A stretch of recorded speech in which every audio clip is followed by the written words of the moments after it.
तो आज का सबसे पहला क्वेश्चन आपके सामने है, निम्नलिखित में से कौन सा युग्म सही नहीं है? तो जो गलत है वो आपको बताना है। जैसा कि आप सभी को पता है कि आप रोज सुबह 10 बजे क्लास हो रही है जीके जीएस के, क्योंकि आपके एग्जाम्स नज़दीक आ गए हैं। तो वीडियो को आप लोग लाइक करो और वीडियो को शेयर किया करो डेली का डेली। और रात को 9 बजे जीके जीएस का जैसे पहले क्लास चलता था वैसे चल ही रहा है। तो इसमें कौन सा युग्म सही नहीं है, एक एक पॉइंट हम देखेंगे। पंजाब हिमालय वो सिंधु नदी है, बिल्कुल सही है। कुमायूं हिमालय सतलुज नदी सही है। नेपाल हिमालय काली नदी ये भी सही है। लेकिन जो असम हिमालय वो देहांग नदी नहीं होगा, या तीस्ता नदी होगा। कौन सी नदी होगा? तीस्ता नदी। तो ये आपको नोट करना है। तो कौन सा सही नहीं है? Right answer option number D हो जाएगा। आगे बढ़ेंगे फटाफट। और आगे बढ़ने से पहले आप सबसे रिक्वेस्ट है, वीडियो पे अगर आ ही गए हो तो वीडियो को लाइक कर दो। और 1 सेकंड लगेगा, हाथ बढ़ा के ऊपर लाइक करना है आपको। और वीडियो को जितना हो सके शेयर जरूर कर देना अपना व्हाट्सएप स्टडी ग्रुप पे। आगे बढ़ेंगे। वीडियो का पीडीएफ अगर आपको चाहिए तो व्हाट्सएप स्टडी ग्रुप ज्वाइन कर सकते हो, या फिर आप टेलीग्राम चैनल भी ज्वाइन कर सकते हो। टेलीग्राम चैनल का लिंक आपको नीचे डिस्क्रिप्शन में मिल जाएगा। आगे बढ़ते हैं। क्वेश्चन नंबर 2 क्या है क्वेश्चन? निम्नलिखित युगों में से कौन सा एक सही सुमेलित नहीं है? ये भी आपको बताना है।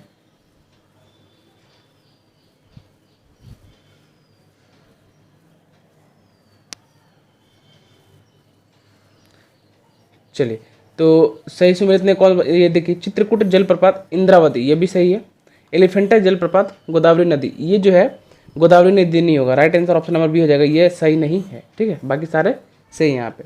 आगे बढ़ते हैं। क्वेश्चन नंबर 3 क्या है क्वेश्चन? भारत का सबसे बड़ा निजी क्षेत्र का बैंक कौन सा है, यानी प्राइवेट बैंक? सबसे बड़ा प्राइवेट बैंक कौन सा, ये आपको बताना है। इंपॉर्टेंट क्वेश्चन है। इस वीडियो पे 150 प्लस का लाइक रखते हैं टारगेट। 150 लाइक आप लोग कर दो वीडियो को, ताकि अच्छा लगे और मुझे मोटिवेशन मिले आपसे कि आप लोग वीडियो को लाइक करते हो, शेयर करते हो, तो मुझे रोज रोज ऐसे वीडियोस बनाने चाहिए। तो क्वेश्चन नंबर 3 का राइट आंसर क्या हो जाएगा? ऑप्शन नंबर ए, HDFC बैंक। HDFC बैंक जो है भारत का प्राइवेट बैंकों में सबसे बड़ा बैंक है। ठीक है, इंपॉर्टेंट है। और HDFC से रिलेटेड क्वेश्चन बनते हैं, जैसे हेड क्वार्टर इसका मुख्यालय कहाँ पे है? तो ये मुंबई में है।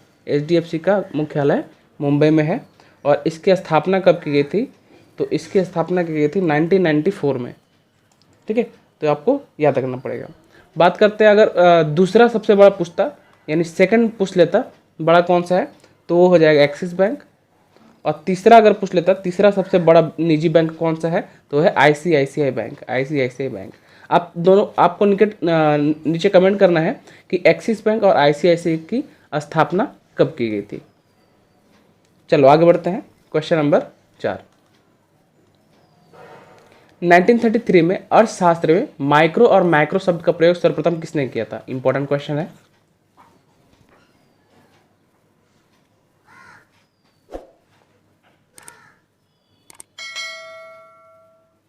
राइट आंसर हो जाएगा ऑप्शन नंबर ए, रगनार फ्रिस्क ने 1933 में अर्थशास्त्र में माइक्रो और मैक्रो का शब्द का प्रयोग किया था। ये माइक्रो और ये मैक्रो। ठीक है, इंपॉर्टेंट है। अब बात करते हैं रगनार फ्रिस्क जो है, इन्हें 1969 में पहला नोबेल प्राइज मिला था इनको। ठीक है, फर्स्ट नोबेल प्राइज इन्हें मिला था।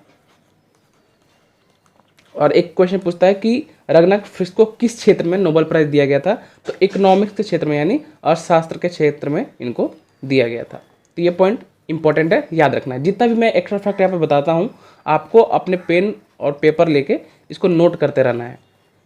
और PDF आपको व्हाट्सएप स्टडी ग्रुप पे या फिर टेलीग्राम चैनल पे मिल जाएगा। आगे बढ़ते हैं। क्वेश्चन नंबर 5 भारत का आर्थिक सर्वेक्षण प्रत्येक वर्ष सरकारी तौर पर प्रकाशित किया जाता है। किसके द्वारा प्रकाशित किया जाता है, ये आपको बताना है। फटाफट आप सभी को कमेंट करना है।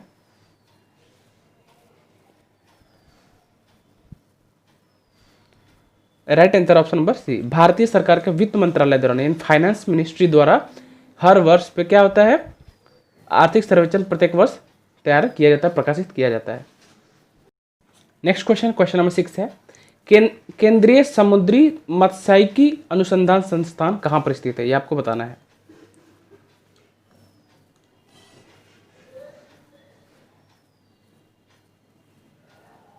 चलिए, तो इसके राइट आंसर की बात करते हैं। इसका राइट आंसर हो जाएगा ऑप्शन नंबर बी, कोची में स्थित है। बहुत बहुत इंपॉर्टेंट क्वेश्चन है। आगे बढ़ते हैं क्वेश्चन नंबर 7। क्या है क्वेश्चन? लैंगटेंग वन्यजीव अभयारण्य किस राज्य में स्थित है?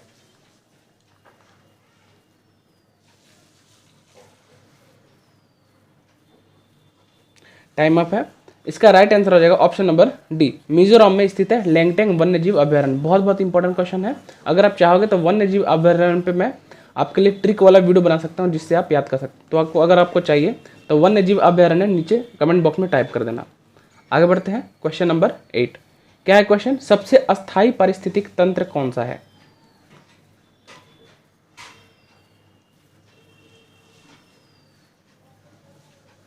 चलिए, तो इसका राइट आंसर रहेगा ऑप्शन नंबर डी, समुद्र जो है सबसे अस्थायी पारिस्थितिकी तंत्र है। बहुत बहुत इंपॉर्टेंट क्वेश्चन ये आपको याद रखना पड़ेगा। इन्वायरमेंटल साइंस से क्वेश्चन है, ईवीएस से क्वेश्चन है। आगे बढ़ते हैं क्वेश्चन नंबर 9। क्षेत्रफल के दृष्टिकोण से बिहार राज्य के किस जिले में नलकूप द्वारा न्यूनतम सिंचाई होती है? बहुत बहुत इंपॉर्टेंट क्वेश्चन है बिहार एग्जाम्स के लिए। क्षेत्रफल के दृष्टिकोण से पूछा गया यहाँ पे। चलिए, तो करेक्ट आंसर की बात करेंगे। राइट आंसर हो जाएगा ऑप्शन नंबर ए, मुंगेर जिला जो है बिहार का। यहाँ पे क्या होती है? नलकूपों द्वारा सबसे कम सिंचाई की जाती है। ठीक है, इंपॉर्टेंट क्वेश्चन है। आगे बढ़ते हैं क्वेश्चन नंबर 10। क्या है क्वेश्चन? बिहार की बटेश्वर जलाशय योजना संयुक्त सिंचाई परियोजना है, ये आपको बताना है।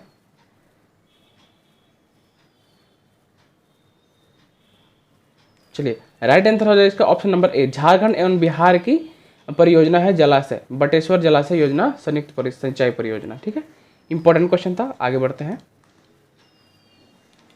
सोल्डरिंग धातु के टुकड़ों में इस्तेमाल होने वाले सोल्जर किस मिश्र धातु के होते हैं? ये आपको बताना है। जनरल साइंस का बहुत बहुत इंपॉर्टेंट क्वेश्चन है। आपको मिलता है 5 सेकेंड।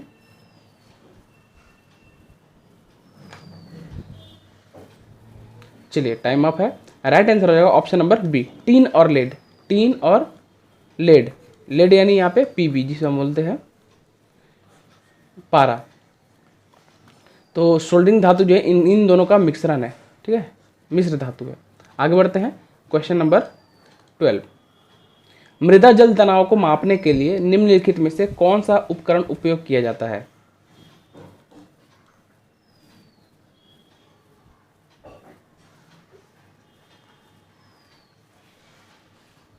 तो इसका राइट आंसर हो जाएगा ऑप्शन नंबर डी, टेंसियोमीटर। ठीक है, देखो यहाँ पे तनाव, तनाव मतलब कहता है टेंशन, तो टेंशन से टेंसियोमीटर आपको याद रखना पड़ेगा। ठीक है, इंपॉर्टेंट क्वेश्चन है। अब आप नीचे कमेंट कर बताओ पायरोमीटर से क्या मापा जाता है और साइक्रोमीटर से क्या मापा जाता है। ठीक है, चलो आगे बढ़ते हैं। वीडियो को लाइक जरूर कर देना और जाते जाते वीडियो को शेयर जरूर कर देना। और लास्ट में क्विज का भी क्वेश्चन रखा गया आपके लिए, तो ट्राई करना कि क्विज का आंसर पूरे डिटेल के साथ आपको नीचे कमेंट बॉक्स में करना है। आगे बढ़ते हैं क्वेश्चन नंबर 13। तो क्या है क्वेश्चन कि यदि जल को 10 डिग्री सी से 0 डिग्री सी तक ठंडा किया जाए तो क्या होगा? यहाँ पे 4 ऑप्शन आपको दिया गया है। फटाफट आपको ऑप्शन पढ़ना है, इसका आंसर बताना है।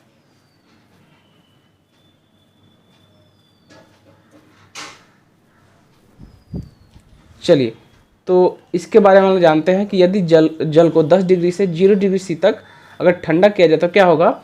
इसके जल का आयतन जो है 4 डिग्री सी तक तो कम होगा, फिर बढ़ेगा। इसको बोलते हैं पिक्यूलियर बिहेवियर ऑफ वाटर, मतलब अजीबोगरीब बिहेवियर होता है कि जल का जो वॉल्यूम है 4 डिग्री सी पे सबसे ज़्यादा होता है, तो वहाँ तक पहले बढ़ेगा, उसके बाद क्या हो जाएगा? उसका आयतन धीरे धीरे वॉल्यूम कम होता जाएगा। ठीक है, इंपॉर्टेंट क्वेश्चन है।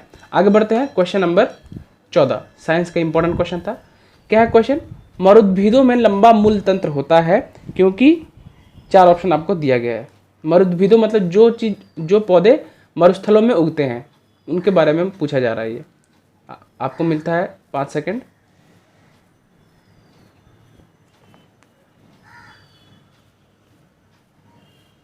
चलिए, टाइम अप। इसका आंसर क्या होगा? राइट आंसर होगा ऑप्शन नंबर बी, क्योंकि गहरे जल स्तरों से जल अवशोषित करने से जुड़े जड़ें जो है गहराई में चली जाती हैं। जुड़े नहीं, जड़ हो गए यहाँ पे। सपोज करो जैसे हम लोग कैक्टस का उदाहरण लेते हैं। किसका? कैक्टस का। तो कैक्टस कुछ ऐसा दिखता है। ठीक है, ऐसा कुछ दिखता है और कांटे होते हैं उसमें। उसकी जड़ें जो हैं, उसकी जड़ें बहुत गहराई तक रहती हैं, क्योंकि मरुस्थलों में जल जो है जमीन के अंदर ज़्यादा ऊंचाई पे नहीं पाई जाती, बहुत ही नीचे गहराई पे पाई जाती है। इसीलिए जल के लिए क्या होता है, अवशोषण के लिए इनकी जड़ें और नीचे चली जाती हैं। तो इसका right answer option number B हो जाएगा। आगे बढ़ेंगे, क्वेश्चन नंबर 15। क्या है क्वेश्चन, अनाज वाले पौधे किस कुल में संबंधित है, ये आपसे पूछा गया, इंपॉर्टेंट क्वेश्चन है।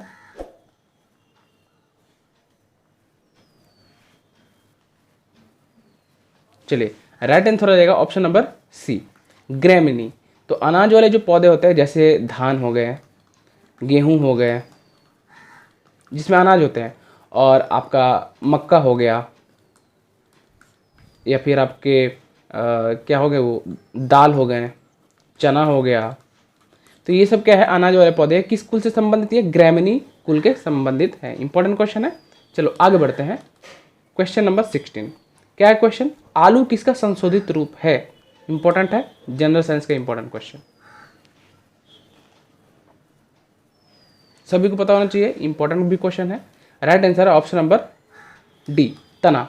आलू किसका संशोधित रूप है, तना का, यानी स्टेम का जो है तना संशोधित रूप है। आगे बढ़ते हैं, क्वेश्चन नंबर 17। क्या है क्वेश्चन, कि सूर्योदय और सूर्यास्त के समय लाल क्यों दिखाई देता है। ये भी इंपॉर्टेंट क्वेश्चन है। सूर्योदय सूर्यास्त के समय लाल क्यों दिखाई देता है सूर्य, ये आपको बताना है। आपको मिलते 5 सेकंड।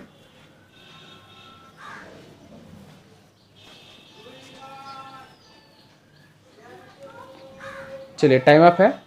तो इसका राइट आंसर हो जाएगा ऑप्शन नंबर ए, क्योंकि लाल रंग की तरंग दैर्ध्य अधिक होती है। अब देखो यहाँ पे जो रेड होता है, रेड उसका वेवलेंथ, तरंग दैर्ध्य मतलब क्या होता है, वेवलेंथ होता है।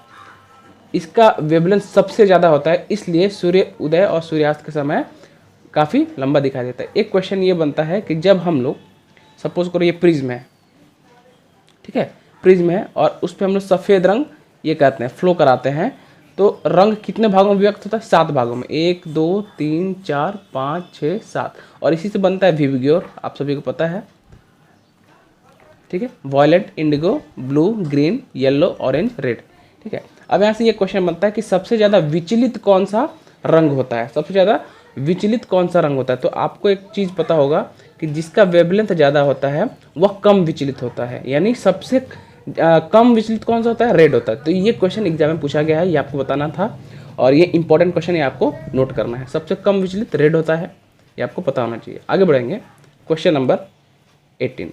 क्या है क्वेश्चन, कौन सा बल हमें चौक से ब्लैक बोर्ड पर लिखने में सक्षम बनाता है। ये भी इंपॉर्टेंट क्वेश्चन है, कौन सा बल, ये आपको बताना है।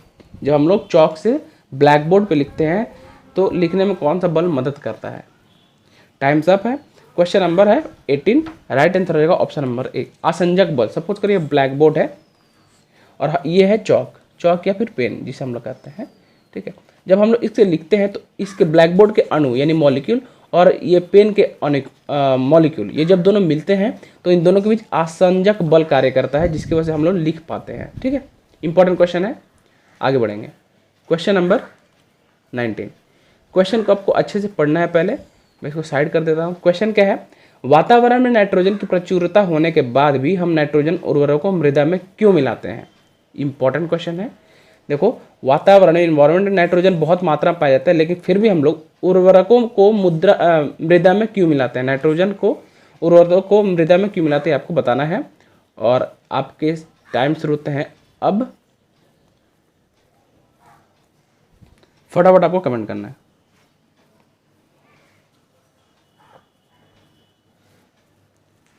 देखिए यहाँ पे, तो जब हम लोग नाइट्रोजन उर्वरक को मृदा में मिलाते हैं, इसलिए मिलाते हैं क्योंकि जो वातावरण का जो नाइट्रोजन है वह पौधों द्वारा डायरेक्ट अवशोषित नहीं किया जा सकता, इसलिए हम लोग इसे मिट्टी में मिलाना पड़ता है, ठीक है। तो right answer option number B हो जाएगा, क्योंकि वातावरणीय नाइट्रोजन पौधों द्वारा सीधे अवशोषित नहीं की जा सकती है, ठीक है। इंपॉर्टेंट क्वेश्चन है। आगे बढ़ेंगे, अगला क्वेश्चन, क्वेश्चन नंबर 20 है, इंपॉर्टेंट क्वेश्चन है। प्लाज्मोडियम परजीवी की वाहक है। प्लाज्मोडियम किसकी परजीवी की वाहक है, आपको बताना है। इंपॉर्टेंट क्वेश्चन है। राइट आंसर हो जाएगा ऑप्शन नंबर बी, मच्छर की यह वाहक है। इंपॉर्टेंट क्वेश्चन है, ठीक है। चलो आगे बढ़ते हैं, क्वेश्चन नंबर 21। क्या है क्वेश्चन, सरदेश मुखी की वसूली शिवाजी करते थे, सरदेश मुखी राजस्व का कितना प्रतिशत होता था, ये आपको बताना है।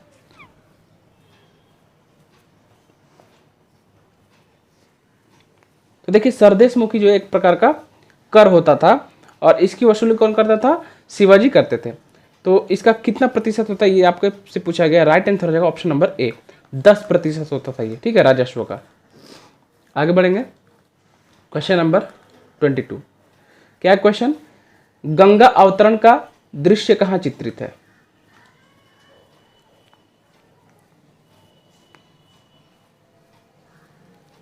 चलिए टाइम अप है, तो राइट आंसर हो जाएगा ऑप्शन नंबर डी, मामल्लपुरम। ये इसमें जो है गंगा अवतरण का दृश्य चित्रित है, मामल्लपुरम, ठीक है।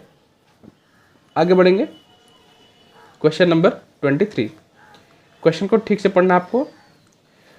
भारतीय स्वाधीनता संग्राम से संबंधित निम्नलिखित घटनाओं पर विचार करना आपको और सही कालानुक्रम पता करना आपको कि पहले इनमें से कौन सा हुआ। आपका टाइम स्टार्ट होता था अब।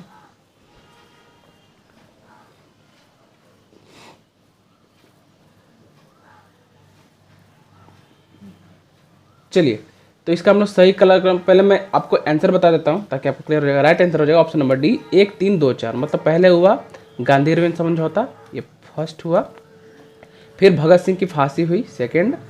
और उसके बाद आ गया आपका भारतीय राष्ट्रीय कांग्रेस का कराची अधिवेशन, ये हो गया थर्ड पे। और फोर्थ पे हो गया पूना समझौता, ठीक है, ये हो गया फोर्थ। चलिए अब एक एक चीज़ हम देखेंगे। सबसे पहला जो है कि 1931 में गांधी इरविन समझौता हुआ। लेकिन देखो 1931 में ये भी हुआ, 1931 में और ये भी हुआ, 2 भी हुआ, और 1931 में 3 भी हुआ। लेकिन अब यहाँ से हम लोग कैसे निकालेंगे, इसलिए मैं आपको बार बार बोलता हूँ कि डेट भी याद रखो, ईयर के साथ साथ डेट भी याद रखो। तो ये देखो गांधी इरविन समझौता 1931 में 5 मार्च को हुआ था। कब हुआ था, 5 मार्च को। और भारतीय राष्ट्रीय कांग्रेस का कराची अधिवेशन जो हुआ था, ये हुआ था 1931 में 23 मार्च को, सॉरी 29 मार्च को, 29 मार्च को 1931 में कराची अधिवेशन हुआ। और भगत सिंह की फांसी दी गई थी 23 मार्च को, 23 मार्च को 1931 को, 1931 को, ठीक है। और पूना समझौता हुआ था 1932 को। तो इसके हिसाब से आप लोग मैच कर लो। डेट जरूर नोट कर लेना, एग्जाम में डेट भी पूछा जा रहा है। आगे बढ़ेंगे, क्वेश्चन नंबर 24।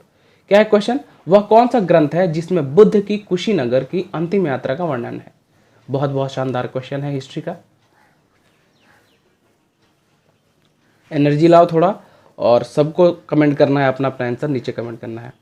तो क्वेश्चन नंबर 24 है, इसका आंसर हो जाएगा right answer option number A, Mahaparinirvana Sutra. बहुत बहुत इंपॉर्टेंट क्वेश्चन। इसमें जो है बुद्ध की कुशीनगर की अंतिम यात्रा का वर्णन दिया गया है, ठीक है। चलिए अगर डेट पूछ दिया जाए तो 483 ईसा पूर्व, ये आपको इंपॉर्टेंट है, डेट भी याद रखना है। आगे बढ़ेंगे, क्वेश्चन नंबर 25। क्या है क्वेश्चन, सविनय अवज्ञा आंदोलन ने सिविल डिसओबीडियंस मूवमेंट की असफलता के बाद गांधी जी ने महत्व दिया, किस चीज़ को महत्व दिया आपको बताना है, सभी को पता होना चाहिए। आपका टाइम स्टार्ट होता है अब। और दोस्तों वीडियो को लाइक किया करो यार, मैं 150 प्लस का टारगेट रखता हूँ लाइक का, तो इस लाइक को पूरा कर दो, इस टारगेट को पूरा कर दो प्लीज़। क्वेश्चन नंबर 25 है, राइट आंसर हो जाएगा ऑप्शन नंबर ए, रचनात्मक कार्यक्रम को ज़्यादा बढ़ावा दिया, महत्व दिया, किसने, सविनय अवज्ञा आंदोलन के बाद गांधी जी ने, ठीक है। इंपॉर्टेंट क्वेश्चन बनता है यहाँ से। चलो आगे बढ़ेंगे, फटाफट देखेंगे क्वेश्चन। लास्ट में क्विज का भी क्वेश्चन आपके लिए रखा गया है। क्या है क्वेश्चन, भारतीय राष्ट्रीय कांग्रेस के 1905 के बनारस अधिवेशन के अध्यक्ष कौन थे। बहुत बहुत शानदार क्वेश्चन है। मैं हमेशा बोलता हूँ जो भी अधिवेशन हुआ है उसके अध्यक्ष और उसका डेट और उसका स्थान की कहाँ पर हुआ है, ये बहुत इंपॉर्टेंट है और मैं हर वीडियो में बताता भी हूँ।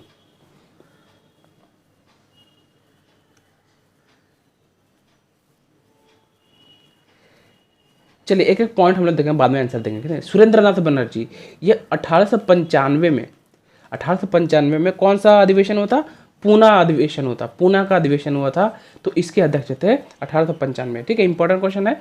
फिरोज शाह मेहता ये कहीं नहीं थे, और जो गोपाल कृष्ण गोखले यहाँ पे, ठीक है, ये इसका राइट आंसर होगा option number C, Gopal Krishna Gokhale 1905 के बनारस अधिवेशन के अध्यक्ष थे। बहुत बहुत शानदार क्वेश्चन है, यहाँ से बहुत सारा क्वेश्चन पूछा जाता है, ठीक है।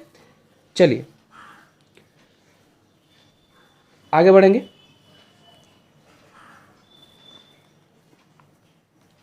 Question number 27। क्या है क्वेश्चन, निम्नलिखित में से किस अधिनियम द्वारा भारत के गवर्नर जनरल को अध्यादेश जारी करने की शक्ति प्रदान की गई थी? बहुत बहुत इंपॉर्टेंट क्वेश्चन, ये क्वेश्चन पहले भी मैं करा चुका हूँ। आपका टाइम स्टार्ट होता है अब।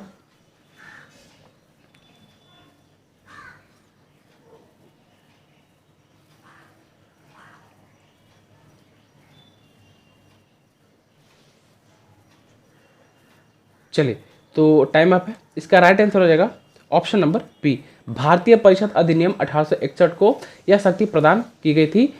ठीक है, इंपॉर्टेंट क्वेश्चन है अध्यादेश जारी करने के। तो क्वेश्चन था निम्नलिखित में किस अधिनियम द्वारा, तो भारतीय परिषद अधिनियम 1861 द्वारा। आगे बढ़ेंगे, क्वेश्चन नंबर 28। क्या है क्वेश्चन? गुप्तकालीन शासन प्रणाली किस प्रकार की थी, आपको बताना है।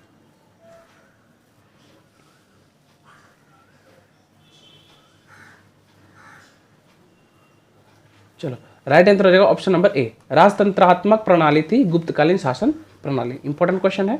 चलो, आपको नीचे कमेंट करना है, जो भी मैं क्वेश्चन बोलता हूँ उसको डिटेल में बताना कि गुप्त वंश, ठीक है, इसके संस्थापक कौन थे, इसके संस्थापक कौन थे और स्थापना कब हुई थी, ये आपको बताना है। चलिए आगे बढ़ते हैं, क्वेश्चन नंबर 29।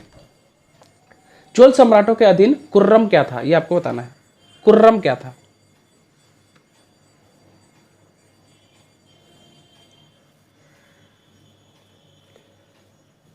टाइम स्टार्ट होता है अब।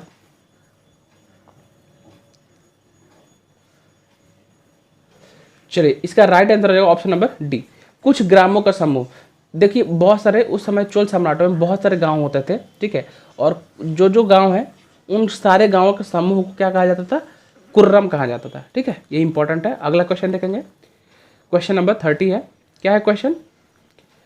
क्वेश्चन है यहाँ पे कि निम्नलिखित में से किसने 1945 में आज़ाद हिंद फौज की ओर से लाल किले के मुकदमे में पैरवी कर रहे वकीलों की अध्यक्षता की थी, ये आपको बताना है फटाफट।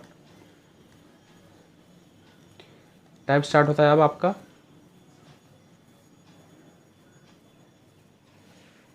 चलिए, राइट आंसर हो जाएगा ऑप्शन नंबर सी, केवल एक, भूला भाई देसाई ने पैरवी कर रहे वकीलों की अध्यक्षता की थी। इंपॉर्टेंट क्वेश्चन है और ध्यान से देखना, 1945 ये डेट याद रखना, इंपॉर्टेंट डेट है। चलिए, तो कल मैंने क्विज का क्वेश्चन पूछा था कि जोजरी नदी का उद्गम स्थल कौन सा है, तो राइट आंसर है ऑप्शन नंबर 4, नागौर। ये राजस्थान का नागौर जिले में है जोजरी नदी। ठीक है, इंपॉर्टेंट क्वेश्चन है। अब बढ़ते हैं क्विज के क्वेश्चन की तरफ की। तो आज का क्विज का क्वेश्चन है कि ईयर्स ऑफ पिलग्रिमेज के रचनाकार कौन है, ये आपको नीचे कमेंट करके बताना है। ठीक है, और सपोज करो ईयर्स ऑफ पिलग्रिमेज के रचनाकार इनमें से कोई भी एक है, तो जो भी है इसके रचनाकार, उनका डेट ऑफ बर्थ, ठीक है, उनका जन्म कहाँ हुआ और डेट ऑफ प्लेस कब हुआ और कहाँ हुआ, ये आपको बताना है। और उनके और प्रसिद्ध रचना कौन कौन सी है, ये आपको बताना है। ठीक है, एक या दो रचना आपको बताना है। तो ये 4 क्वेश्चन का आंसर देना है, डेट ऑफ बर्थ, प्लेस, उनके और रचना, और इस क्वेश्चन का आंसर आपको नीचे कमेंट करके बताना है। तो दोस्तों, आई होप आपको वीडियो पसंद आई होगी। वीडियो पसंद आया तो फटाफट वीडियो को लाइक कर देना और वीडियो को जितना हो सके अपने दोस्तों का शेयर जरूर कर देना, क्योंकि आप जब शेयर करते हो, लाइक करते हो, तो मुझे और मोटिवेशन मिलती है कि हाँ, लोग मेरे वीडियोस देख रहे हैं, आप लोग मेरे वीडियोस पसंद कर रहे हो, तो मुझे वीडियोस बनानी चाहिए। तो लाइक और शेयर जरूर किया करो, इसलिए मैं बोलता हूँ लाइक और शेयर किया करो। ठीक है, तो मिलते हैं अगले वीडियो में। Thank you again for watching this video.